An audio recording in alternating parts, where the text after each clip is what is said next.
वक्फ तरमीमी bill को लोकसभा में मंजूर करने के बाद मुसलमानों में शदीद बरहमी और बेचैनी देखी जा रही है और वो इस कानून के खिलाफ सड़कों पर आने पर मजबूर हो चुके हैं। मुसलमानों ने टीडीपी और इसी तरह जेडीयू को जबरदस्त सबक सिखाने का फैसला कर चुके हैं, जिन्होंने सेक्युलर वोट हासिल करते हुए बीजेपी का साथ दिया है। मुल्की सतह पर कई मुस्लिम कायदीन इस रवैये की सख्ती से मुखालिफत कर रहे हैं। दूसरी जानिब मुस्लिम तंजीमों ने भी मरकजी हुकूमत के फैसले के खिलाफ पुरअमन तौर पर एहतजाज करने का फैसला किया है। उन्होंने बताया है कि वक्फ कानून को मनसूख करने तक एहतजाज जारी रहेगा। अब हम सर पर कफन बांध चुके हैं, हम अपना हक लेके रहेंगे। डायरेक्ट अल्लाह का मसला है। हम कानूनी तौर पर जैसा भी होगा, चाहे हमें जेल जाना पड़े, हाकिम वक्त हमी को लूट के खैरात देता है। हमें बीजेपी तेरी तानाशाही नहीं चलेगी, नहीं चलेगी। बीजेपी तेरी तानाशाही नहीं चलेगी, नहीं चलेगी। बीजेपी तेरी गुंडागर्दी नहीं चलेगी, नहीं चलेगी। ऐसा ना, इरादे खंजर के नेक तो हो नहीं सकते। जिन लोगों ने आज तक सरकार आने के बाद मुसलमानों के हित में एक भी काम नहीं किया, लेकिन मस्जिद भर जाने के बाद बाहर नमाज नहीं पढ़ेंगे तो पासपोर्ट कैंसिल होगा और उनका लाइसेंस कैंसिल होगा। वो लोग जो बिल ला रहे हैं वो मुसलमानों के फेवर में कभी बिल नहीं ला सकते। मुसलमानों को 2 नंबर का शहरी बनाना, इस देश को हिंदू राष्ट्र बनाने का जो इनका कदम आगे है, वो मुसलमानों के साथ में सरासर नाइंसाफी इनकी हो रही है। और जो देश में मेजॉरिटी भी इनकी है, उसी बेस पर तो बाबरी मस्जिद में मंदिर बनाई गई है, और उसी बेस पर कि भाई जनता देश की बहुमत जो चाहती है मंदिर बनाना, इसलिए बनाई गई है। तो ये इस अहंकार में, इस मेजॉरिटी में कुछ भी पास करते हैं। नाराजगी है ना, नाराजगी है तो मानेंगे ना। कई बिल फट चुकी है वहाँ पर, तो कोई नई बात तो नहीं है। हाउस के अंदर बातें जो हो रही हैं वो हो रही है, इसका अपोज कर रहे हैं हम लोग, और ये इस बिल का अपोज कर रहे हैं, इसलिए फाड़ा उन्होंने बिल। लेकिन किसानों को आंदोलन ने ताकत लाई और वो बैठे रहे और इस बिल को, उनकी बिल को वापस लाना पड़ा। हुआ है देश के अंदर ये बस सिर्फ, और मुस्लिम हिंदू कर रहे हैं। मैं समझता हूँ ये देश के लिए बहुत हानिकारक है। मैं तमाम हिंदू भाइयों से कहना चाहता हूँ कि ये लोग सिर्फ मुसलमानों के खिलाफ नहीं है, ये आप सबके खिलाफ हैं। क्योंकि जब इकनॉमी खराब होगी, जब महंगाई बढ़ेगी, देश में कर्ज बढ़ेगा, तो ये आपको भी अफेक्ट करेगा। आप निकलिए सड़क पर इनके खिलाफ। इनका अहंकार है, इनका आदमी जो है जो हुजूर सल्लल्लाहु अलैहि वसल्लम के खिलाफ बोलेगा उस पर कोई केस नहीं होगा। इनका आदमी जो बोलेगा जोधा मस्जिद में घुस के मारेगा और जो है कुरान शरीफ जलाएगा और मुसलमानों को जो है रोजी रोटी से दूर करेगा, उस पर कोई केस नहीं होगा। मुसलमानों को कहाँ रिजर्वेशन दे रहे हैं, कहाँ उनका जो स्कॉलरशिप मिलती है वो भी बंद कर दिया आपने जो हज की सब्सिडी मिलती थी, गरीब मुसलमान हज करने जाता था, थोड़ा उसको फायदा होता था, वो भी बंद कर दिया आपने। टीपू सुल्तान को मरवाने वाला कौन था? आप सोचिए ना, ऐसे बहुत लोग हैं। ठीक है, जिस तरह से महात्मा गांधी का कॉन्शियस को फाइट हुआ, उन्होंने वहां पे खड़े रहकर पूरा बिल को फाड़ दिया, इसीलिए मेरे भी कॉन्शियस को फाइट हो रहा है। ये बिल असंवैधानिक है। बीजेपी इस कानून के द्वारा हिंदू मुसलमान को मस्जिद मंदिर के नाम पे नफरत फैला रही है। बीजेपी देश का बेड़ा गर्क कर रही है। तो मैं इस प्रोटेस्ट के अंदर बिल को फाड़ रहा हूँ। क्या गलत किया उन्होंने? सही किया, मैं तो उसका पूरा समर्थन करता हूँ। हम ऑल इंडिया चिया पतला बोर्ड की एग्जीक्यूटिव कमेटी की मीटिंग करके बाकायदा हम सुप्रीम कोर्ट का रास्ता खटखटाएंगे, और जब सुप्रीम कोर्ट का दरवाज़ा खटखटाएंगे तो हमें उम्मीद है कि वहाँ से इंसाफ मिलेगा। जो भी होगा कलेक्टर ऑफिस से होगा। आरएसएस वीएचपी के बच्चे जाएंगे और उसके बाद केसेस करेंगे झूठा।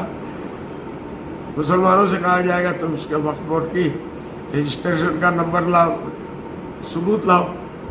वो नहीं दे पाएंगे क्योंकि 100 साल पहले, 125 साल पहले तो वक्फ बोर्ड था ही नहीं, तो अंग्रेजों का बनाया हुआ है। जब वो नहीं दे पाएंगे तो एक तरफा फैसला कर देंगे, इसका मालिक सरकार है, और सरकार जब है तो सरकार के जो भी चहेते लोग हैं उन लोगों को जमीनें बांट दी जाएंगी। मैं सुप्रीम कोर्ट जाना पड़े इसके लिए तो वहाँ जाएंगे, सड़कों पर उतरना पड़े तो वहाँ जाएंगे, जेल भरो आंदोलन चलाना पड़े वो करेंगे, लेकिन सारी चीज़ें कानून और दस्तूर के दायरे में रहते हुए करेंगे। कानून और दस्तूर के दायरे में रहते हुए जो मुमकिन कोशिशें हो सकती हैं हम वो कोशिश करते रहेंगे।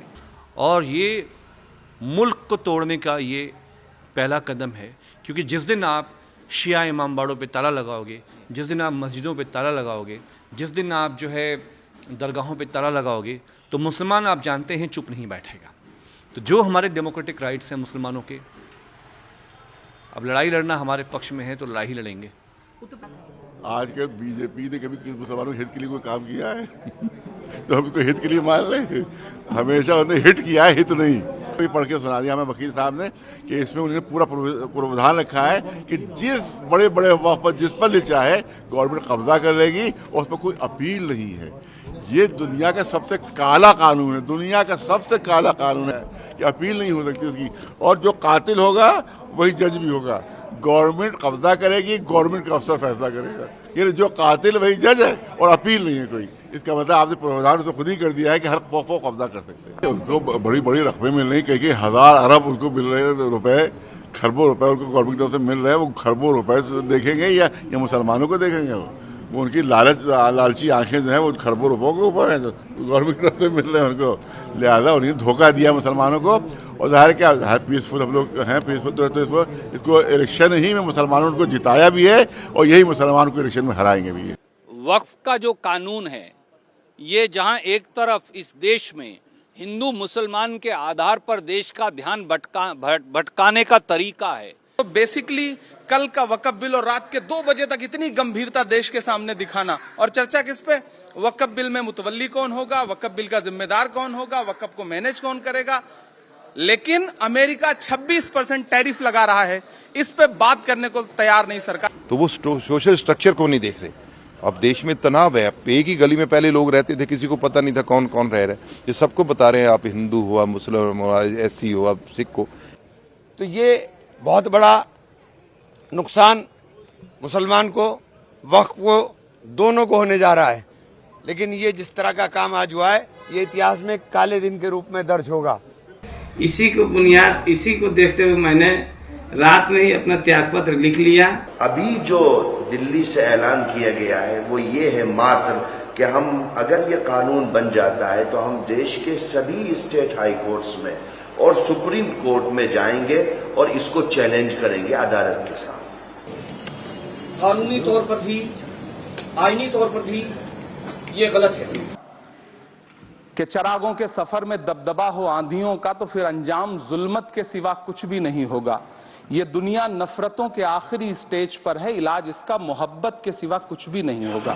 साहब कह रहे हैं ये बिल उम्मीद की नई किरण है। नहीं साहब, इसे भले किरण जी लेके आए हैं, लेकिन ये उम्मीद की नहीं बल्कि नाउम्मीदी की किरण है। और इस देश की एक बहुत बड़ी आबादी इस बात से खदशे में है, शक में है कि आप सीधे उनकी जमीनों को लूट करके धन्ना सेठों को बेचना चाहते हैं। मेरी अब भी आपसे अपील है कि इस बिल को वापस लीजिए। यह बिल कहीं से आपके अपने नागरिकों के लिए अच्छा नहीं है। यह बिल सिर्फ इस देश के मुसलमानों को नीचा दिखाने का और अपने एक ऐसे मतदाता वर्ग को खुश करने का बिल है जिनको इस बिल के पास हो जाने से कुछ मिलेगा भी नहीं। आप इस देश के मुसलमान का इस मिट्टी पे कर्ज है और इस मिट्टी का मुसलमान पे कर्ज है। इस कर्ज के रिश्ते को व्यापारी की नजर से मत देखिए, तिजारत की नजर से मत देखिए।